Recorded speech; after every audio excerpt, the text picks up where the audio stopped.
Welcome to Positive Talk Radio. Our goal is simple: to explore evolving ideas one conversation at a time. So, stay with us as right now we present.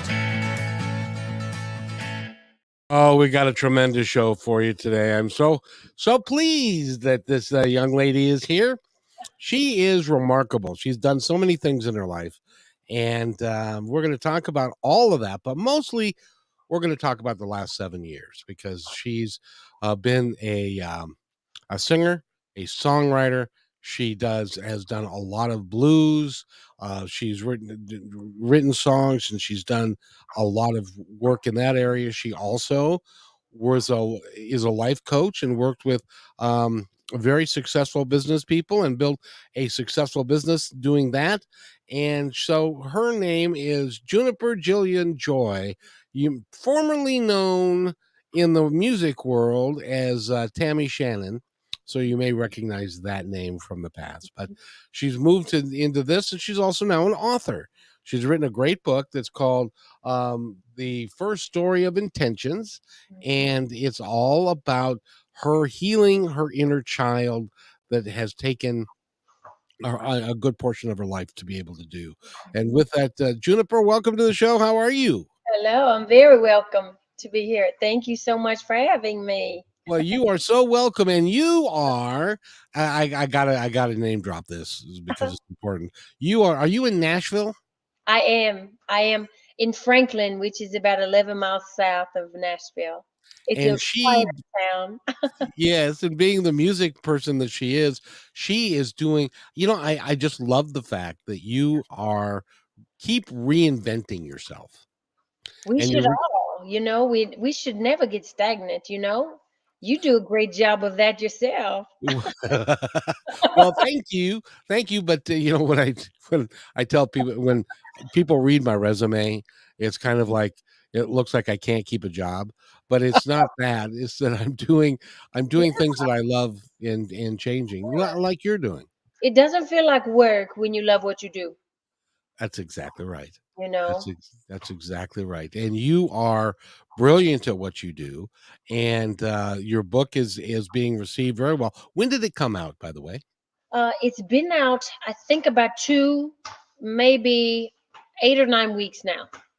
The And first have you heard? I normally speaking, they don't tell you anything about one. how it's going or anything real early. Have they said anything?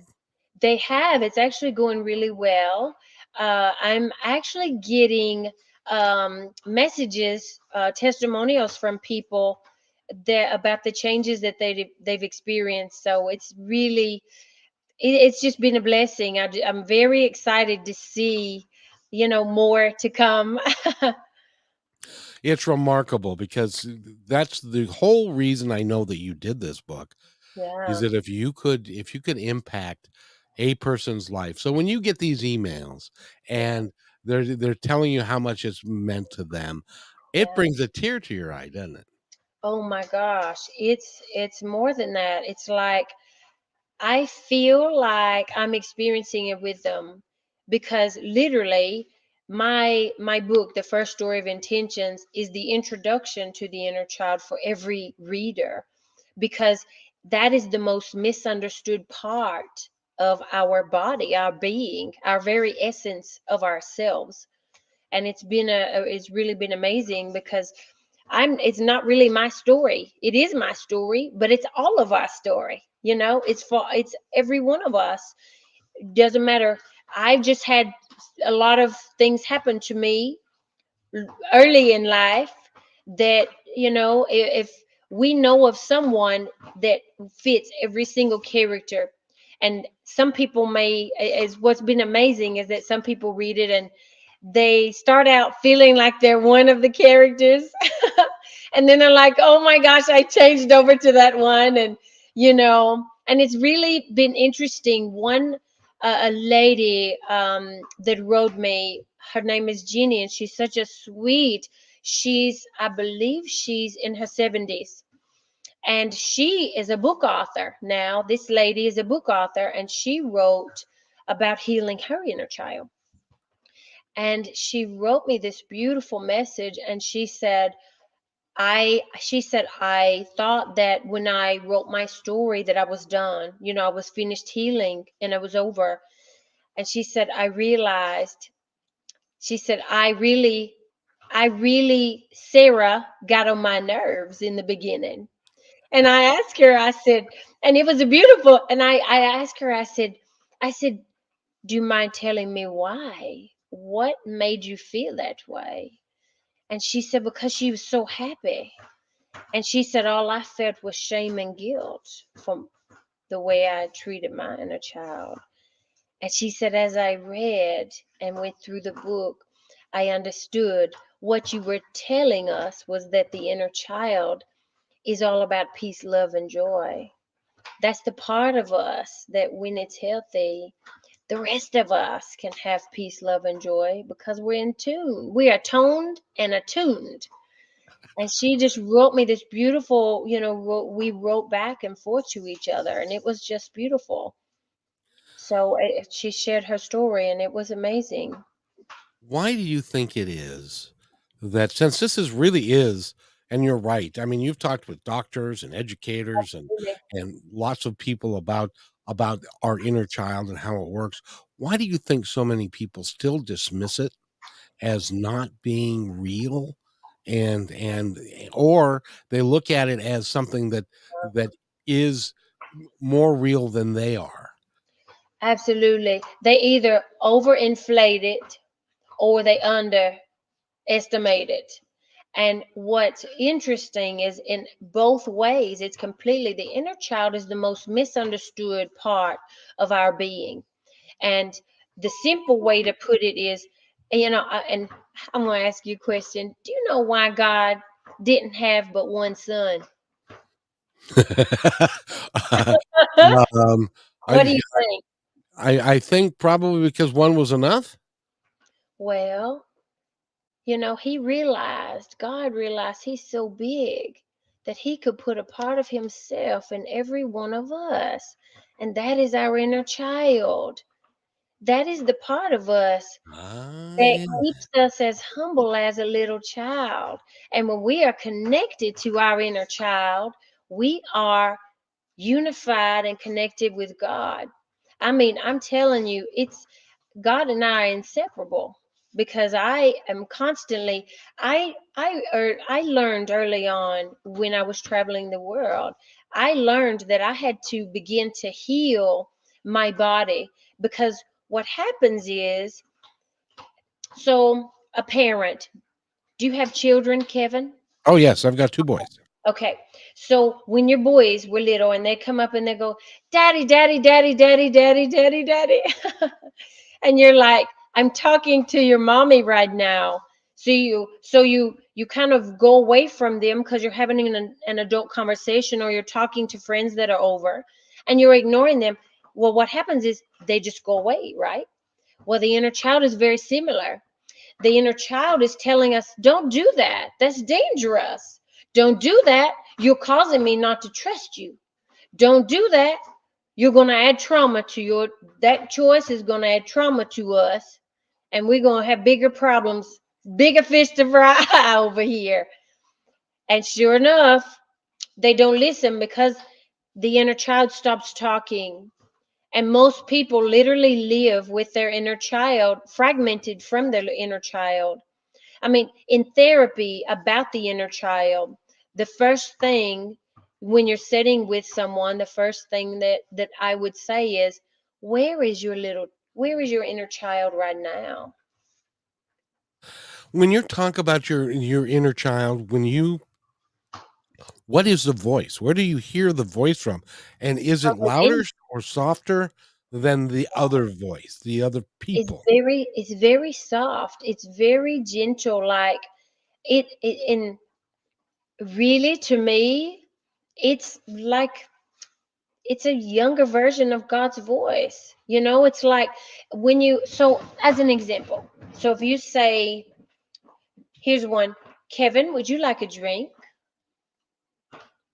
A drink of what? Would you like a drink of water? Yes, I would. I'll have a drink of coffee right here. Yeah, have a drink of coffee. See, To be able to give yourself something that you want feels really good, Yes. right? So the inner child, the communication, what happens when we have trauma, emotional trauma, that where we then we start thinking, overthinking, over processing everything, right? We get in our head, and when we're in our head, we're not connected. We're decapitating our flow. We're shutting off our throat chakra, and we're not allowing the flow. When this happens, what happens to the body is you can't feel what you need. And as an example, where I could be out somewhere and be with friends, and all of a sudden something doesn't feel right. Someone comes up, and I don't feel like I'm necessarily in a safe and nurturing place. I check with myself and I say, are we feeling all right? And I'm listening. And sometimes the inner child, it it when you begin, you have to invoke it, because we're all conditioned to believe certain things about ourselves. And I know from firsthand, I stopped listening to my inner child because I didn't understand it either. We're not taught who we are or why we're born. We're taught all the distractions when we're sitting in class and learning to read and write. We're learning things that some will use, some are just distractions. It's like we extract 80% of what we get and toss 20%, right? Or sometimes we extract 20 and we throw away 80 because some of it may not pertain to us. Well, it's really interesting because the inner child is the very part of us that allows us to connect with the rest of our nervous system, our every part of our body, even our behavior. It runs our entire system. When something's off, so the first thing that happens when you have emotional trauma and you stop listening, you get numb, emotionally numb, like I did. I shut out, I wasn't listening to anything because I felt safer not feeling anything than to feel, Right. which really magnified after my mother passed. It was just traumatic for me. And some people use alcohol or drugs or whatever Absolutely. to numb themselves out so that Self they don't have to sabotage. feel. They self medicate, and so one of two things happens with emotional trauma. So the first thing is people who have emotional trauma, they go one of two ways. There's a split. It's like the Y in the road, the crossroad. They either go to physical intimacy, is the best way to say it, and they rely on adults, go to sex for this need because that's the only time they feel anything. While people like me, I went and became a workaholic. And there are, and literally, there's no in between. You're either going to go toward the, you know, left, or you're going to go right. I preferred to be a workaholic. I found the distraction of work very healthy for me. Mhm. So what happens when you're maneuvering in your crossroad, something's not right because you don't feel right. You don't feel whole. So if you ignore your emotions long enough, you're going to start overthinking. And if you're thinking, you're not thankful. You can't be thankful and be thinking. Now there's a T-shirt. That's right. It is. And I'm making those, believe it or not. So Eh, it's really, yeah, I am, because it's Good. really important.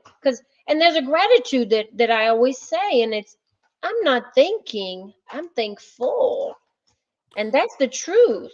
If we're in our head, but if we don't listen to our emotions, if we don't leave when we don't feel good, and something happens, and goes badly, we beat ourselves up. We have self guilt because we knew we didn't feel right about staying there. See? And it's like, you need to go. This happened to one of my girlfriends, and it just was a very uncomfortable situation. And then second thing is you start overthinking, you're processing, you're in your head. You're not forgiving yourself because you're rolling it over and over and over and reprocessing. You're regurgitating rotten fruit in your own head, telling yourself bad things, beating yourself up, and you do that for a prolonged period of time. What's going to happen is your physical body will start to have issues. When I was in my past life, in my state of trauma, every 5 years I had a major health issue, crisis actually. I almost died 4 times. I'm I, glad you didn't. I almost died 4 different times because I was completely ignoring everything. And your body will start screaming, "Hey, you're not paying attention over here." So to come back, what I teach is some fun stuff. So I go in my closet. I would ask God, I'd say, "How do I communicate with my inner child?" And God would say, "Just call her name and, just say your name and play a game." And I'm like, "What game?" And he said, "You love clothes. Let's go to your closet." So I would go in my closet and I'd say, and that's what I learned to do. I was like, "Do you want a drink of water? What do we want for dinner?" I would literally ask everything as if my little 3-year-old inner child self was standing beside me. So I would treat myself like that. And I don't go anywhere and I don't do anything. If I were holding my infant inner child self, and I was holding an infant, I ask myself, would I leave my infant self in the care of this person, this group of people? Would I take this child there? And if the answer is no, I don't go. If the answer is yes, I'm like, "Okay, we're going to go then." You know, because we are to protect it. Because what happens is when we have trauma, that spirit, and that's what the inner child is. It is our spirit. It is our inner child spirit. It is the spirit that connects us to our warrior spirit and unlocks the key to our beautiful gifts as we awaken these one gift after another that just keep coming. The more you use them, the more you them, the more you get. E- It's amazing. It's unstoppable. Exactly. Now, I got a question for you because there are some people, when we talk about trauma and we talk Hmm. about major trauma for folks, and most of the time we talk about physical abuse Yeah. or mental abuse or something like that, but it Hmm. can happen even in a most subtle way. Um, Absolutely. my mother-in-law was adopted. Hmm. Now, in 1930, when she was born, adoption worked way differently than it does now. Right. You Yeah. can quite literally go and buy a baby, Oh my um, goodness. because it was a 16-year-old girl was the mom or whatever, Right. and so she spent her whole life. She was adopted as a baby, and Yeah. she found out years later that her mother was a 16-year-old single girl who Oh, had no choice but to give her up for adoption. But she played it in her head yeah. that because she was adopted, her mom didn't love her and nobody cared for her, and her adopted family, which was really large and really a loving group of people, she shunned because, oh, they can't possibly love me.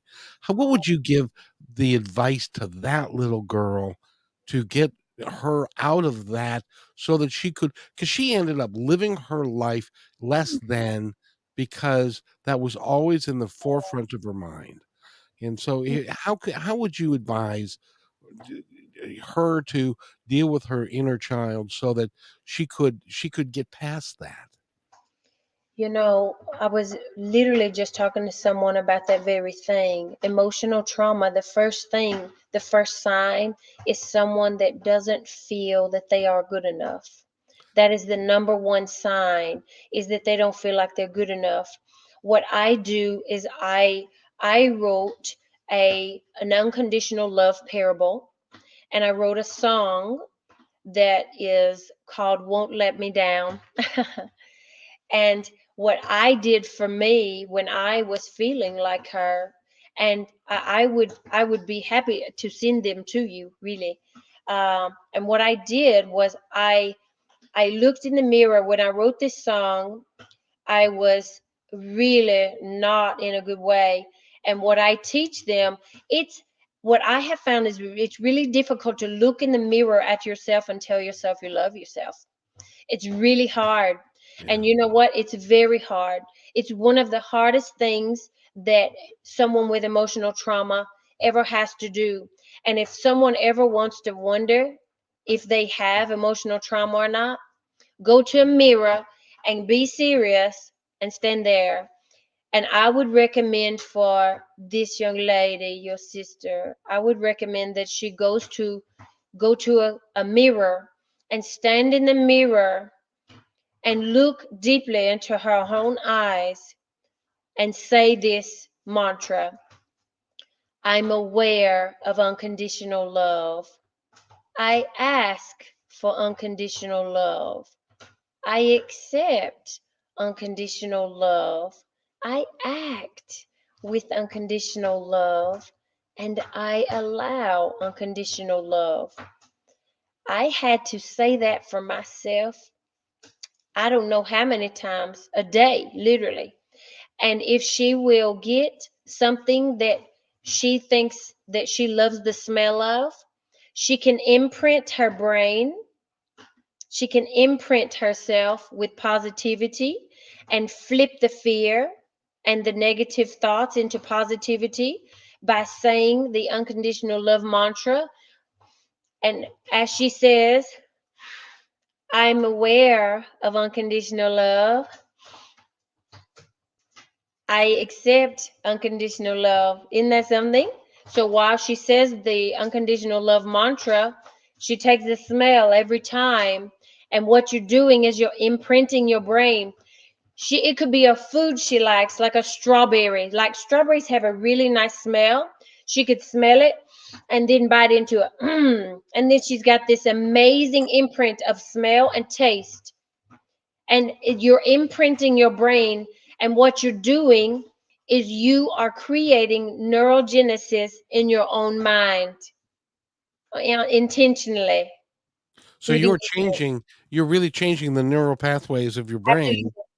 by Yes, doing that, and that's where affirmations come from. That's why they're so absolutely. powerful. Yes, anytime. So another thing that someone who is emotionally traumatized and is coming from the place of not enough, if they anytime they say I am. See, I use a powerful tool called it's I can because I am. I can trust myself because I am self-aware. See? It's like so many power statements. So anytime you say I am, you're speaking directly to and with your subconsciousness. You're empowering it, immediately locking it in. The words I am engages your subconsciousness. And anytime you do that, you're firing positive neurons, which shut off the blood flow to the negative neurons and reroute positivity throughout your brain. I completely rewired my own brain with neurogenesis naturally. So to be clear, if but at the same time, if you say, Mhm. as an example, years ago, I used to use what I would call self-deprecating humor. Oh, that's hard. That's So I tough. would make fun of myself and as being a humorous thing. But Mm. so when you say I am stupid or I am Oh, ugly or no. I am not good You're doing enough. right the opposite. You're feeding yourself. I call it rotten fruit. If a stranger were to come up and say that to you, if a stranger came up and said to me, Juniper, you're ugly, you're mean, you're this and that, and I'd say, darling, I'm sorry you feel that way about yourself. Because what's in the heart comes out the mouth. And what people say to other people is how they feel about themselves. So I don't take anything that anyone says personally because I understand where it's coming from. Anything that people say out their mouth, they they they project and vomit, what's in the heart. And unfortunately, if they've been feeding themselves rotten fruit and allowing other people to talk to them that way, then if you have, it's like drips of water. If you have enough people tell you throughout your life that you're not enough, or your beginning started with your own mother that under whatever circumstances could not keep you, that's a tough place to start because your trauma goes all the way back to birth. I know I had to resolve the same issue because my own father rejected me at birth. They thought I was going to be a boy, and my father told my mother they were going to put me up for adoption. I'm not joking. I'm dead serious because my father wanted a boy. And my mother didn't tell me the whole story, but when I was during my meditations in the beginning, I literally, God took me all the way back to my birth, and I experienced it, and I reversed it because I was in that room and I heard him say, well, we're putting this baby up for adoption. We're not keeping this one. And my mother said, and the nurse, which was the my mother's OBGYN, it was his daughter. And she said, I want to adopt her. And my mother said, that's not happening. My father left and went and got drunk and was gone. And I was in that room, I was meditating inside myself, and I held my infant self. So this is what I would ask your sister to do, is I could take your sister back to that moment at her birth and deliver that beautiful baby herself into her arms and let her say, I love you. See, I had to say I was Tammie then, and I said, Tammie, I love you. You are safe. You are nurtured, and no one's ever going to hurt you again. And you know what? I had to keep telling myself that. And when I came out of my meditation, it was over. I never, ever had the feeling I wasn't enough again. Ever. It took care of it. And that's what I do for clients that are in that situation. I take Is, them back to their birth, and I give them a rebirth. isn't it amazing that when we think in terms of, being born and growing up and in years 1 through 5, and very few of us remember a whole lot about that time. I know. And but deep down in our subconscious, we remember everything. So Yeah, we we do. remember when we were infants, and we could feel the negative emotions. Uh, Absolutely. We didn't understand what was happening. And I want to clarify, I don't do it, God does it. I'm a vessel. Let me just clear that up. I want to make sure I'm very clear on that. But it's really important because when we are infants, what people don't understand is that our super wise subconsciousness, like I do this thing. So I love that you bring these things out in me. These are yeah, I get to tell my tricks. These are really amazing, creative, fun ways that I teach people about how powerful they are. So I tell everyone, I'm like, okay, here's your assignment. You're going to go into a hotel or a restaurant you've never been in before. You're going to walk in there. Before you walk in the door, you're going to put your timer on your phone for 60 seconds. And you're going to go in the door and you're going to look around and you're going to just like bring it all in, just soak it all up. And then you're going to walk out. When the timer goes off, you're going to turn it and walk out that door. Don't linger. Now stand outside that door and ask yourself, what was the biggest picture on the wall? What was in it? Now, your consciousness and your logic will have no idea. But guess what? Ask your subconscious. It'll tell you because it gathered everything from that 60 seconds. It is brilliant. Our minds are so incredibly powerful. I mean, it's a power. We are a powerhouse. It is amazing that your subconscious can remember exact things Absolutely. from and that's why, you know, and I'm not sure if you are have worked with hypnosis before, but that's why when somebody goes deep into hypnosis, they can remember everything verbatim as it happened. Hmm. It I really haven't isn't. done it myself. I've not had to because I want to be present, you know. Yeah, But I do have a friend that what he does, he um, he hypnotizes people to heal their inner child. He does what you're saying, and he himself. What's amazing was he does the hypnosis on other people, but until he read my book, he didn't understand why he felt he had this thing. And what was amazing when we he was part of a case study, and wow, he's a brilliant mind anyway, and he's also in the financial industry too.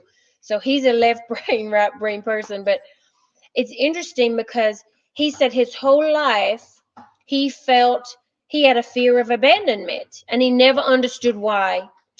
And he said until he read my book, The First Story of Intentions, and he said, Juniper, what happened to me was it took me back to when my mother was had just told me she was pregnant with my little brother, and she was trying she was so afraid that she didn't want me to feel abandoned, by when the new baby came, that she gave him a baby doll. But her fear was so big and enormous. It's like your intention is like an ant, but your fear is like gigantic. And guess what? Mm, your children are so smart. They feel, if you're in a house that's bickering and arguing, your children know. And your children know your heart. You don't have to tell them anything. That's why they run away and play, stay away from you. As well, when I was having a bad day, my kids were like, I'm out of here. My girls were gone. oh, I can't imagine you having a bad day. I mean, I tell you, my issue was I internalized it. I Sure. internalized all of my pain. And that's why it came out as major health issues. Every 5 years, it was religious. There was. And now, Well, and I'm glad that you're all done with that now. absolutely.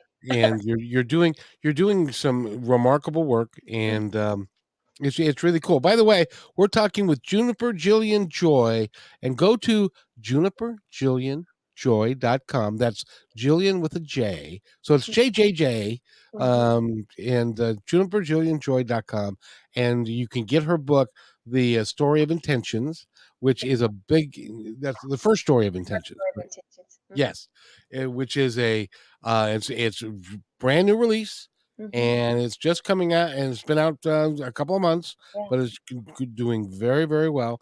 And I just love the fact. I got to ask you though, because you were a singer, you were a songwriter, you Mhm. were in Nashville, you were singing the blues, and then you started working with financial people and stuff like that. Mhm. What was it about you that kept you wanting to explore more? Because a lot of people would say, I'm a singer, I'm a songwriter, and that's good enough, or I'm a financial wizard, and that's good enough. What kept you wanting to explore more? Because I think a lot of people, they stop rather than keep going. What kept you going? Well, in the beginning, um, I've always known music was going to be a big part of my life. I mean, from the time I was a little girl, it's always I've been singing since I was 3, literally. Um, but I I I really, where most people really explore, other things. I love knowledge. I love to learn. I love to read. I've spent most of my life reading on average a book a week. It's just, and it's how I raised my daughters. And, they still love to read really often, and it's amazing. But what I have learned is that my mother had a numbers gift, and I got to a place where I got so sick of being lied to. And in the music industry, it's a tough industry to be in, Oh especially yeah. as a woman and a teenager at that, starting. But what I learned was I am very good at numbers, and numbers don't lie.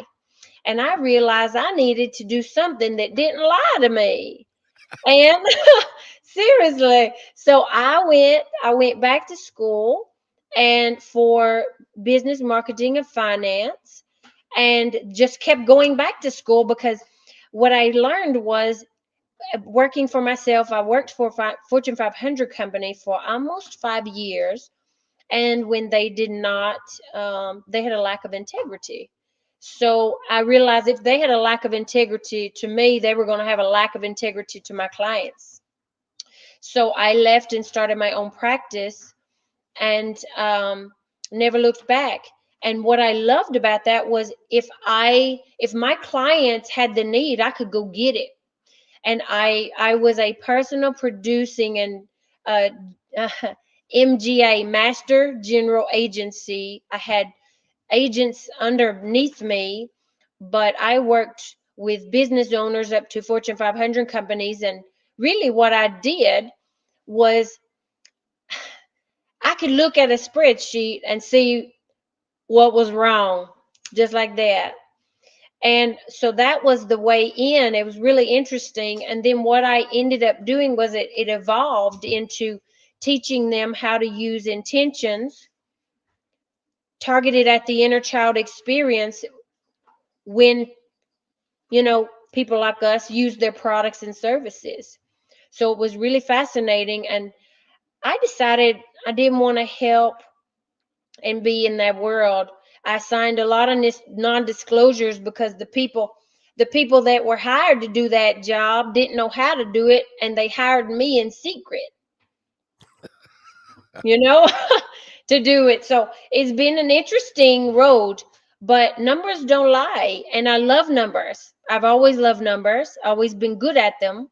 And boy, I found my niche when I went back to school in 2008, 2009, and practicing tax-free retirement strategies for clients that had a $5 million net worth or better. So you know, there are there are things in the textbook, baby. That, come Who's here, that? don't get scared. Who's Here, that? let me introduce you to my little monkey here. This is little Cuddles. Hi, Cuddles. No, oh, did you get scared? Yeah. Oh, now she's like ignoring me. But it's interesting because I went back to school for to search out strategies. I really wanted to get behind the Iron Curtain, and what I learned is there are tax strategies in the books that were created by the government for the government employees that the public doesn't know about, but that's what I teach.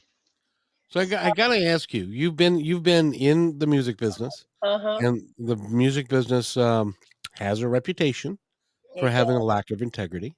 It does. You've been in the financial industry, which also, by the way, Absolutely and does. 500 in the 500 top companies, there's a lot of companies that operate without integrity. Why do you think? Because operating without integrity is not good for your business. It's not No. good for your people. Well, It's not good for your mm, creating your business and to doing. But why do you think so many people still operate without integrity? mm, you know, well, there are so many answers, but the one I'm going to give you is the one that I feel the strongest about. That's what I want. I truly feel that the reason that this lack of integrity has grown as an epidemic in our world, in our countries, is simply because of greed, period, and Yeah. simple. It's greed. They want the money, but the thing is, I grew up in a society, in a business, as a profession where customer service came first. It was number one. And now it's not. It's like the dollar's at number one. You got all these bean counters with all these Fortune 500 companies that really care less about the people, and that's why I can't do what I did anymore. I want to work with people.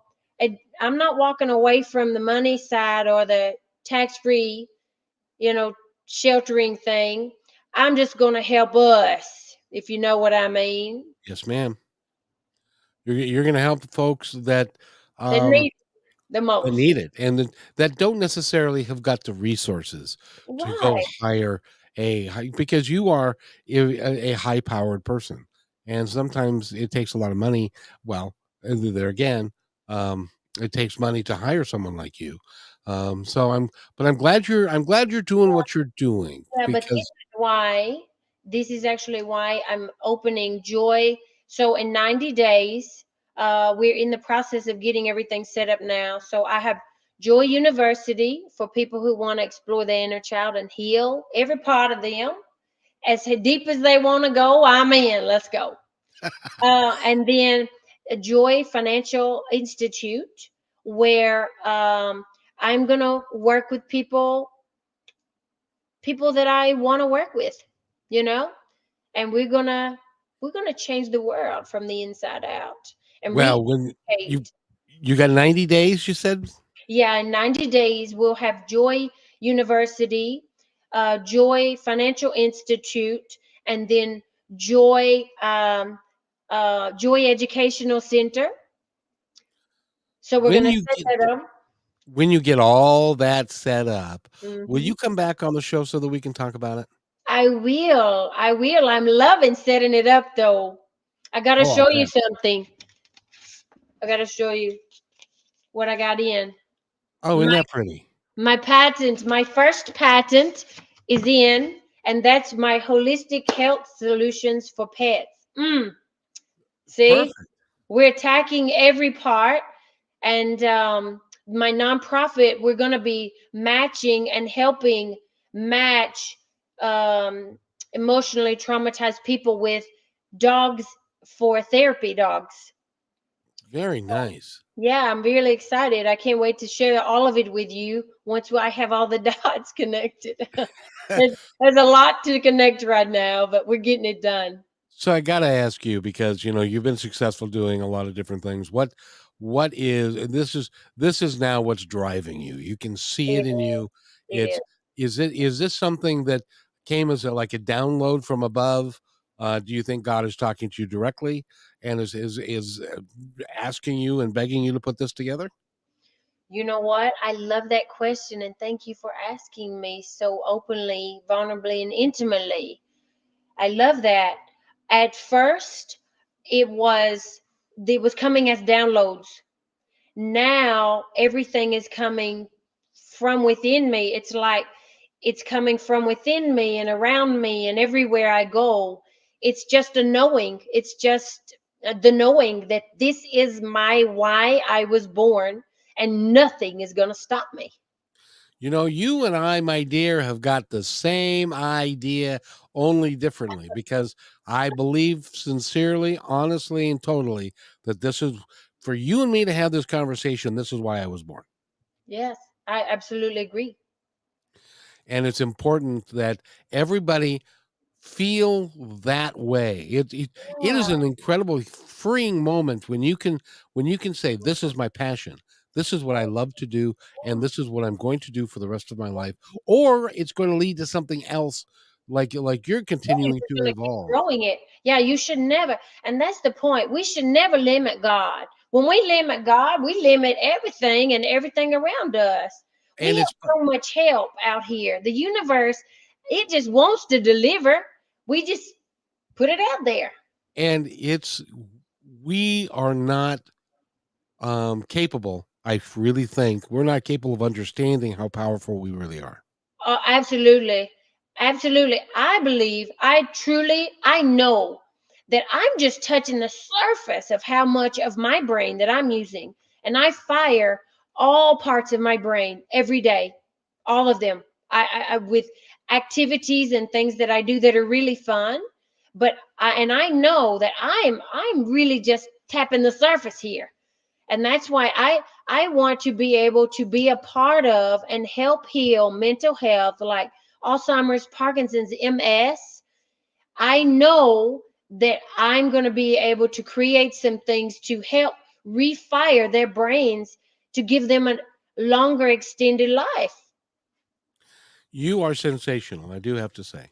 And I Oh, really appreciate you taking the time to come visit us today. If somebody wants to contact you directly because they are impressed and also inspired by what you've said today, how do they reach you?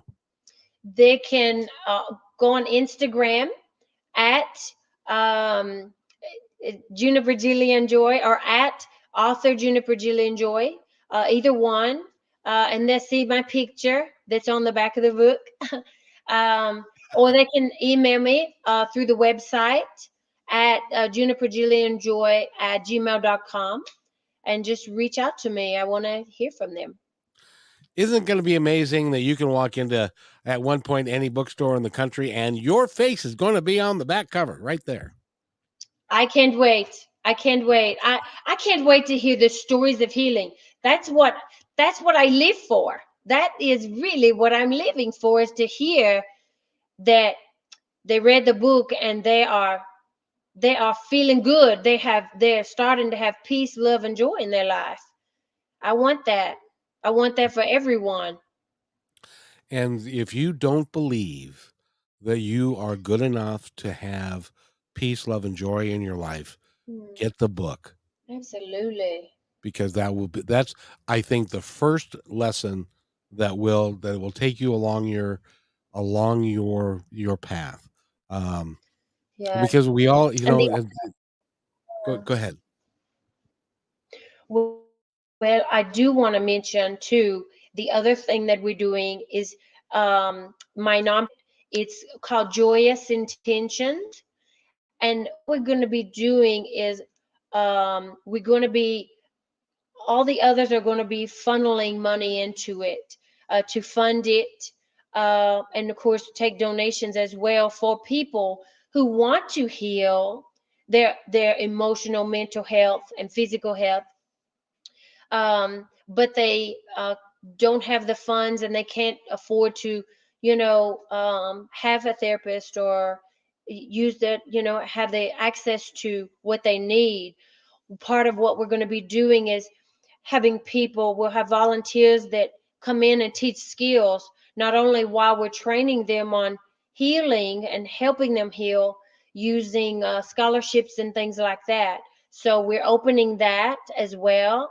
And that's why, everything has a purpose. And I don't want anyone to not get healing because just because they can't pay. Listen, I just don't think that's right. No, we're not going to have that. Not on my watch. We're not. So, Well, I can tell you this: I wouldn't want to cross you. I can tell you that. Uh, well, but there's nothing wrong with being kind and fierce at the same time. And no, you're absolutely right. And I love that. I love that. Again, we've been talking with Juniper Jillian Joy, and she's going to be back on the show again because she's got so much more to talk about. And if son is the nonprofit open now? No, we're literally putting everything together. I have a nonprofit, but I'm gonna close that one and start this one so that everything is under one roof. I wanted When to you be together. when you get it together, I want you to come back on the show I would so that love we that. can talk about it and hopefully maybe Mr. Gates or somebody will be listening. I love it. I love it. Bring it on. I love a challenge. Exactly. Before we go, Juniper, is there anything else you'd like to add before we go? I would love to help your sister if she would like to speak with me. I would love to do that. You let I will ask her. you let her Um, know that it's available. I'm available, and I'm will put myself out there I if that's appreciate something that, my she friend. wants to do. Okay. You are such a wonderful human being. I just have to Oh, say. thank you. And I thank you for all that you're doing for humanity, for the world, for all of us. And any way that I can support your work, just let me know. Thank you so much, Kevin. I love being here with you. I love it. It's like it's more like you know what? It's what we do is not work. This feels like this when we do what we love, it doesn't feel like work at all. So there's that, you know. It's beautiful. It's a beautiful thing. So I appreciate all of your support. Thank you for having me on the show again. You are so welcome, and you are going to come back. Well, as an example, just so you know, I've Mhm, got 3 hours of shows coming up that I'm doing back to back to back to back, and mhm. I enjoy doing it so much. It just fills my soul. It Yeah, fills my heart. I love that. I So love I that. want to thank you. I want to Thank thank you. you again for being here, and again, go to Juniper Jillian Joy.com. Get the book, The First Story of Intentions, the introductions. Excuse me, the introductions to the inner child, and I look, and she's going to be back on because there is so much more to this girl than we've discovered so far. And I thank you so much for being here. If you'll wait right there, I will be right back.